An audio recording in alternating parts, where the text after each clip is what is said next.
दोस्तों, जय श्री राम। योग मंत्र साधना चैनल पर आपका स्वागत है।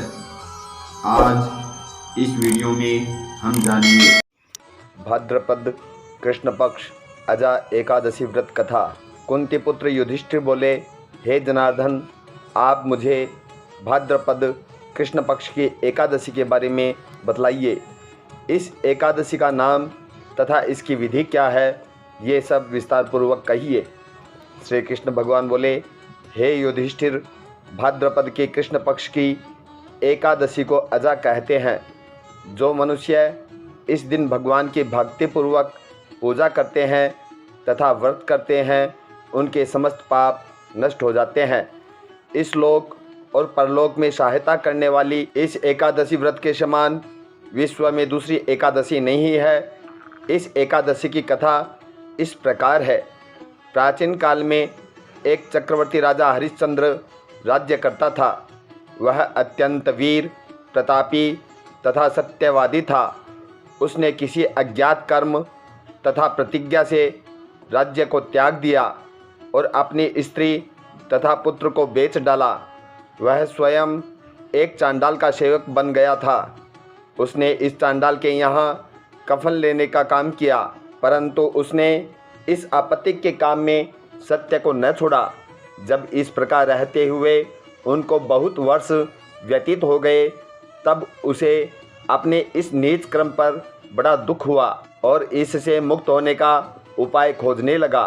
वह उस जगह सदैव उसी चिंता में लगा रहता। एक समय जबकि वह चिंता कर रहा था, गौतम ऋषि वहाँ आए। राजा ने उन्हें देखकर प्रणाम किया और अपने दुख की कथा सुनाने लगे। महर्षि गौतम राजा के दुखपूर्ण वाक्य सुनकर अत्यंत दुखी हुए और राजा से बोले कि हे राजन, भाद्रपद के कृष्ण पक्ष में अजा एकादशी होती है।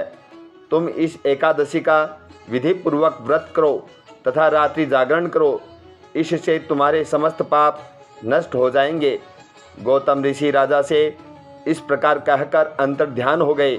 गौतम ऋषि के वचनानुसार राजा हरिश्चंद्र ने भाद्रपद कृष्ण पक्ष की एकादशी का व्रत किया और रात्रि जागरण किया। इससे उनके समस्त दुख दूर हुए और पुनः राज्य प्राप्त किया। हे राजन, यह सब अजा एकादशी व्रत का प्रभाव था। जो मनुष्य इस व्रत को विधि पूर्वक करता है तथा रात्रि जागरण करता है, उसके समस्त पाप नष्ट हो जाते हैं और अंत समय स्वर्ग को जाते हैं। इस एकादशी की कथा के श्रवण मात्र से ही अश्वमेघ यज्ञ का फल मिलता है। कथा सार: प्राणी को ईश्वर के प्रति पूरी निष्ठा रखनी चाहिए। कठिन परिस्थितियों में भी जो सत्य का मार्ग नहीं छोड़ते, वे स्वर्ग के अधिकारी होते हैं।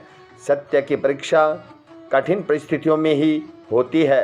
अतः ईश्वर पर पूर्ण विश्वास रखते हुए सत्य का पालन करना चाहिए। अगर आपको ये वीडियो अच्छा लगे तो इसे शेयर करें, लाइक करें और चैनल को सब्सक्राइब करें। जय श्री राम।